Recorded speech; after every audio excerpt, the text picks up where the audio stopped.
Micron reported first quarter results yesterday. The company posted a loss of 95 cents a share, but that was not as bad as the $1 loss that analysts expected. Revenue also came in above expectations. Second quarter guidance topped estimates. Join us now. We're going to talk about his picks in the sector.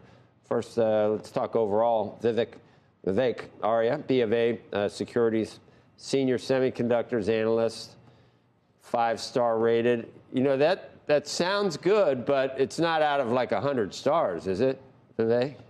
It's 5 out of Good morning, Joe. It's Thanks for having me. Let's make that clear. It's 5 out of 5. Overall, Vivek, you point out, okay, stocks is up 60% year to date. Got more to go, but it might not be quite as easy. But there's a lot of tailwinds that weren't tailwinds before. The inventory correction looks like it's over. And some of the things that weren't going semiconductor industry's way are starting to turn and go their way. Yeah, indeed. And as you mentioned, let's start with the risk factors that we have gone through a very strong move up in the SOX index. We are getting into a turbulent period where, there are elections in the U.S. and Taiwan. There are still geopolitics, right? There is still the U.S. and China friction. So there are risk factors to be aware of. But the important thing is we are really bullish on semiconductors on a fundamental basis for two reasons. First is that is the cycle. That we are at the start of a new upcycle, and this is the time when semiconductor sales have just turned from negative to positive year-on-year growth. The last 3 times we went into this magical moment of flipping from negative to positive, we had 2+ years of year-on-year growth in semiconductors. So we are at the start of a new upcycle. The results from Micron show that we are past some of the consumer and memory inventory corrections. And the last 3 upcycles in semis drove on an average 60% further move up in the SOX index. So start of a new upcycle. And the second thing, I do feel that some of the secular trends, whether it's in cloud computing or generative AI or the adoption of semiconductors in automotive or rising chip complexity and just the benefit of some of the CHIPS Act funding. So I think there are a number of cyclical and secular factors that can help us overcome some of the broader market risks ahead. So we are very bullish on semiconductors going into 2024. Initially, it was like, well, Micron, I don't know, it probably is true as Micron goes, so the whole industry goes. But you don't think of Micron as necessarily a cutting-edge leader because it's been a commodity producer for so long. And I've watched it over the years, the moves that we would see, the boom and bust periods that we'd see in memory really made it hard to be sometimes a long-term shareholder of Micron. But you would say that what Micron's results indicate right now, you can extrapolate to the whole industry, even things like NVIDIA and some of the sexy names that are involved in all the new stuff. This is a good omen, Micron doing better.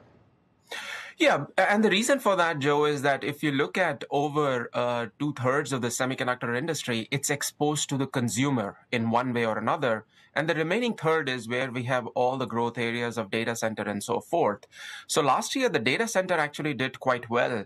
Or last year, as in 23, the data center did quite well. The problems we had were on the consumer side, where during COVID, a lot of growth was factored in, a lot of capacity was built in. That, in hindsight, created a lot of inventory that had to be cleared. And memory makers, as much as they serve the data center, they're also very heavily exposed to the PC market, to the smartphone market, to the consumer market. That's where a lot of that inventory correction we think is over. So now that foundation is secure. And at the same time, memory makers are now finding new applications in data center, right? Every new NVIDIA chip that ships with a lot of high bandwidth memory. So memory companies are finding a very kind of secure cyclical base, and they are finding new opportunities in the data center to grow. That's interesting and very complicated. So you like NVIDIA best.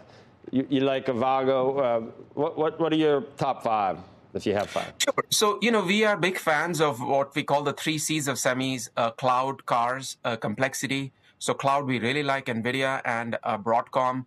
cars, we really like NXP Semiconductor, and complexity is our catch-all term for equipment and software tools to design these complicated chips, and that's KLA Corp and Synopsys. And what's common to these names is the fact that they are the most profitable companies in their individual end markets, and they are exposed to the areas of enduring growth in the industry, whether that's in cloud computing, whether that's in chip design and complexity, or whether that's in automotive.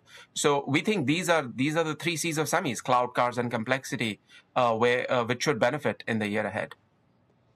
And stocks is up 60%, but go ahead. You think there's plenty to run further in 2024, and those are the four. You'd at least own those four, and maybe even some others, I guess.